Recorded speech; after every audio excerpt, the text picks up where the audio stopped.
नमस्कार, mistake insight channel पर आप सबका स्वागत है।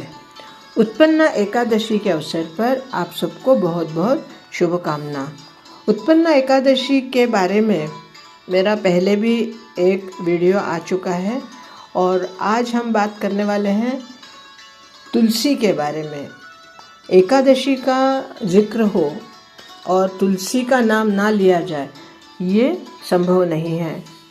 असल में तुलसी भगवान विष्णु को अत्यंत प्रिय है और भगवान विष्णु या भगवान कृष्ण जब तक तुलसी दल उनके भोग में नहीं रखा जाता तब तक वह प्रसाद भोग नहीं लेते, और जब तक भगवान के चरणों में, भगवान के हृदय पर तुलसी दल नहीं रखा जाता तब तक उनकी पूजा पूर्ण नहीं मानी जाती।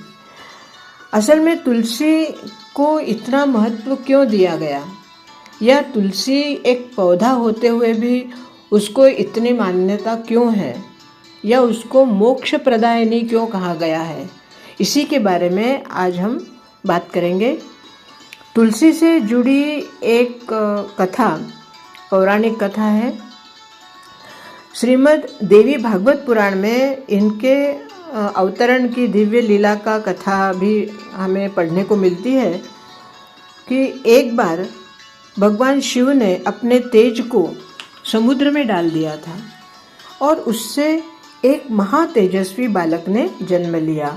यही बालक आगे चलकर जालंधर के नाम से पराक्रमी दैत्य राजा बना। इसकी राजधानी का नाम भी जालंधर नगरी ही था। उधर दैत्यराज कालनेमी की कन्या वृंदा का विवाह जालंधर से हुआ। जालंधर महाराक्षस था।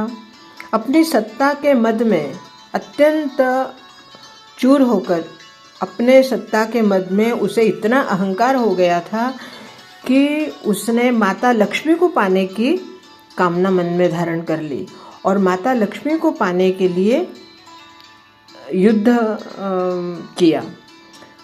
परंतु समुद्र से ही उत्पन्न होने के कारण माता लक्ष्मी ने उसे अपने भाई के रूप में स्वीकार किया।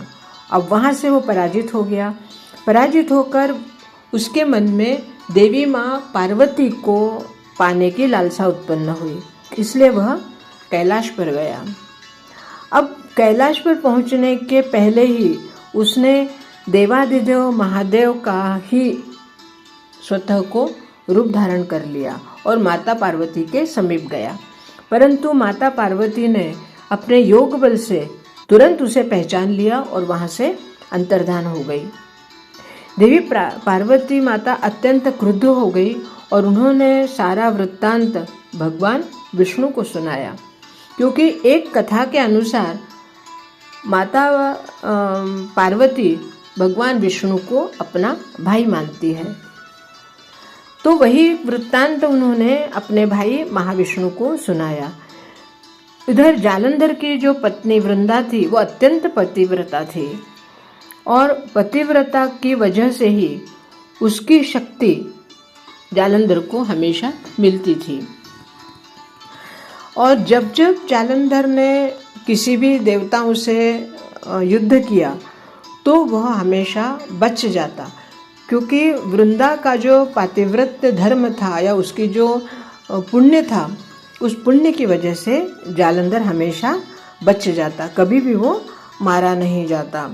जब किसी भी तरह से जालंधर को मारा जाना असंभव होने लगा, तब जालंधर का नाश करने के लिए वृंदा के पातिव्रत धर्म को भंग करने की योजना बनाई गई।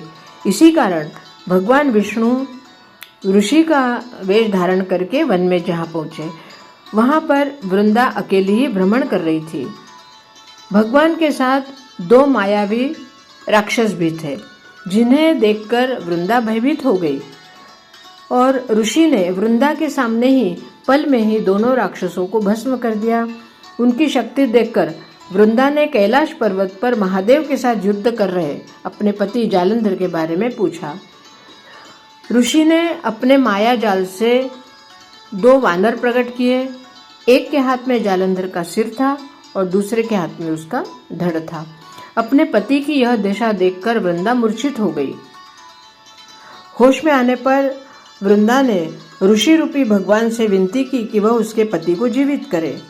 भगवान ने अपनी माया से पुनः जालंधर का सिर धड़ से जोड़ दिया, परंतु वह स्वयं भी उसी शरीर में प्रवेश कर गए।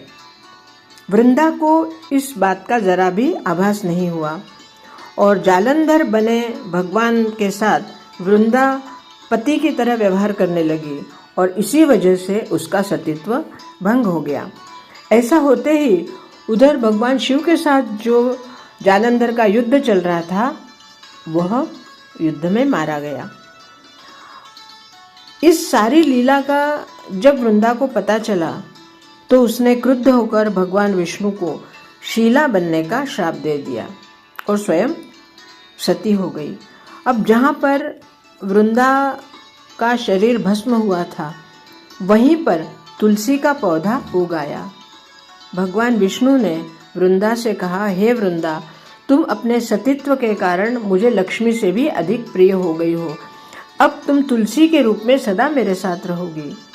जो मनुष्य मेरे इस रूप को, अर्थात जब वृंदा ने भगवान शिव विष्णु को जब शीला होने का श्राप दिया तब भगवान विष्णु शालिग्राम के रूप में प्रकट हो गए थे और उन्होंने कहा कि जो भी मनुष्य मेरे इस शालिग्राम रूप के साथ तुलसी का अर्थात तुम्हारा विवाह करेगा वह परलोक में विपुल यश पाएगा और जिस घर में तुम्हारा पौधा लगाया जाएगा वहाँ पर यमदूत भी असमय नहीं पहुँचेंगे।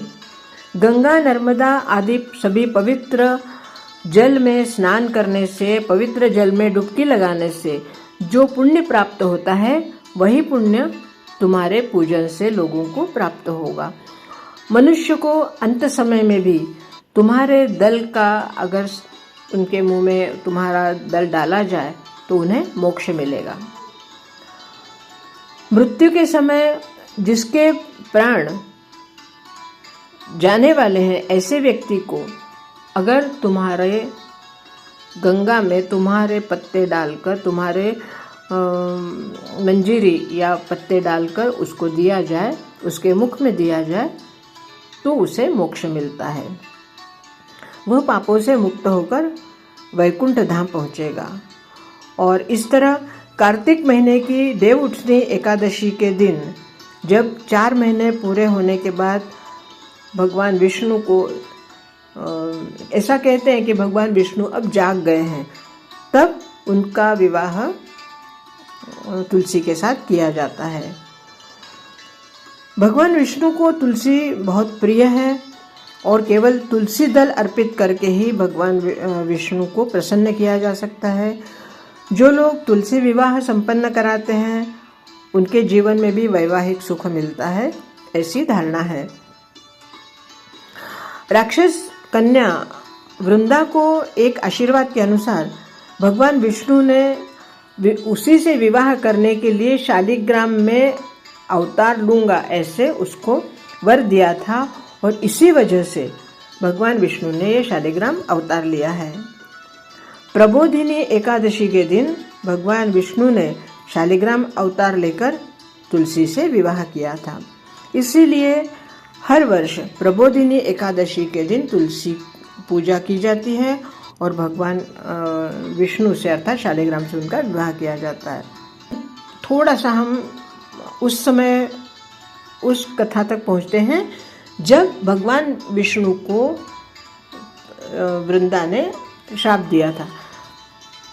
और जब भगवान विष्णु को वृंदा ने श्राप दिया तो सभी देवता देवों में हाहाकार मच गया और तब माता लक्ष्मी ने वृंदा से प्रार्थना की कि हे वृंदा, जगत के कल्याण के लिए अपना श्राप वापस ले लो। और खुद जब वृंदा ने महालक्ष्मी से ये बात सुनी तब वृंदा ने अपना श्राप वापस ले लिया और फिर बाद में वह सती हो गई और उसके बाद फिर शालिग्राम के साथ तुलसी का विवाह हुआ। बात यह आती है कि तुलसी को घर के बाहर क्यों रखा जाता है। जब माता तुलसी या तुलसी का पौधा या तुलसी इतनी पवित्र है, इतनी औषधि है, इतनी गुणकारी है, विष्णु प्रिया है, ऐसे होते हुए भी माता तुलसी का पौधा घर के बाहर क्यों रखा जाता है? घर के अंदर उसको प्रवेश क्यों नहीं है? इसके पीछे भी एक पौराणिक कथा आती है कि जब विष्णु ने मतलब शालिग्राम के रूप में तुलसी से विवाह किया, तब वह तुलसी को लेकर वैकुंठ जाने लगे और वैकुंठ में पहुंचकर जब वो अपने घर में प्रवेश करने लगे, तब माता लक्ष्मी ने उन्हें रोक दिया और कहा कि तुलसी का मेरे घर में प्रवेश नहीं होगा। तो तुलसी ने इस बात के लिए स्वीकारोक्ति दी कि कोई बात नहीं, मुझे घर के अंदर प्रवेश नहीं मिलेगा, परंतु क्या मैं घर के बाहर खड़ी रह सकती हूँ? और तब माता लक्ष्मी ने उन्हें कहा कि ठीक है, तुम्हारा स्थान घर के बाहर रहेगा। तो इस तरह से माता लक्ष्मी की अनिच्छा थी या माता लक्ष्मी की ऐसी इच्छा थी कि तुलसी को घर में प्रवेश ना मिले, इसीलिए तब से घर के बाहर ही तुलसी का पौधा रखने का प्रचलन शुरू हुआ। परंतु तुलसी के गुण जो हैं वो वैसे ही है। आज भले ही तुलसी घर के बाहर रखी है, परंतु उसके गुणों में कोई भी कमी नहीं है। अब वास्तु के अनुसार अगर हम देखें तो तुलसी का पौधा जब घर के बाहर द्वार के पास या पूर्व दिशा में या उत्तर पूर्व में या उत्तर दिशा में रखा जाता है, तब घर में प्रवेश करने वाला कोई भी निगेटिव एनर्जी प्रवेश नहीं कर पाती, क्योंकि तुलसी के पौधे से जो वातावरण में शुद्धता आ जाती है, उसकी वजह से कोई भी नकारात्मक शक्ति घर में प्रवेश नहीं कर पाती। कोई भी व्यक्ति जो कि नकारात्मक विचारों का हो, वह भी तुलसी अगर आपके घर के बाहर है तो वो व्यक्ति भी घर में प्रवेश नहीं कर पाता, या उसके नकारात्मक विचार दूर हो जाते हैं और वह सकारात्मक विचारों से ही आपके घर में प्रवेश करता है। दूसरी बात है कि वास्तु के अनुसार जब हम तुलसी को घर के बाहर रखते हैं तो वातावरण शुद्ध होता है, नकारात्मकता दूर होती है तथा लक्ष्मी भी वहाँ पर आने लगती है। क्यों?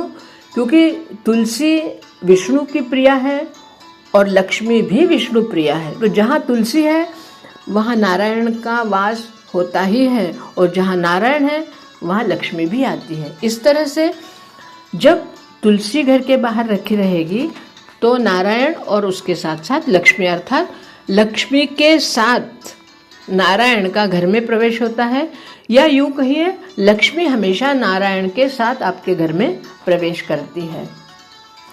तो लक्ष्मी के बारे में भी ये कहा जाता है कि जो लक्ष्मी नारायण के साथ घर में प्रवेश करती है, वही लक्ष्मी धन के रूप में आपके घर में स्थिरता प्राप्त करती है, अर्थात स्थिर लक्ष्मी के रूप में आपके घर में रहती है और आपके घर में कभी भी धन की कमी नहीं होती। परंतु जो लक्ष्मी नारायण के साथ प्रवेश नहीं करती, वो लक्ष्मी धन के रूप में अस्थिर रूप में रहती है और उस घर में कभी भी धन की बरकत नहीं होती। इसलिए कहते हैं कि लक्ष्मी को नारायण के साथ ही हमारे घर में प्रवेश हो और तभी हमारे घर में लक्ष्मी स्थिर रहे। परंतु उसके लिए घर के बाहर तुलसी का होना भी आवश्यक है। इसलिए सभी के घरों में हम देखते हैं कि तुलसी का पौधा घर के बाहर रहता है। सुबह शाम उसमें उसके सामने दिया लगाया जाता है और समय समय पर और कुछ विशेष अवसरों पर तुलसी का पूजन किया जाता है।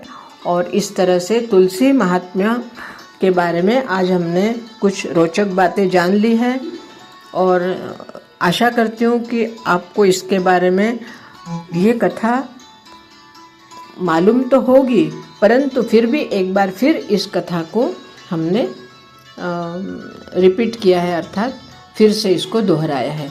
आज के लिए इतना ही। बहुत बहुत धन्यवाद। नमस्कार।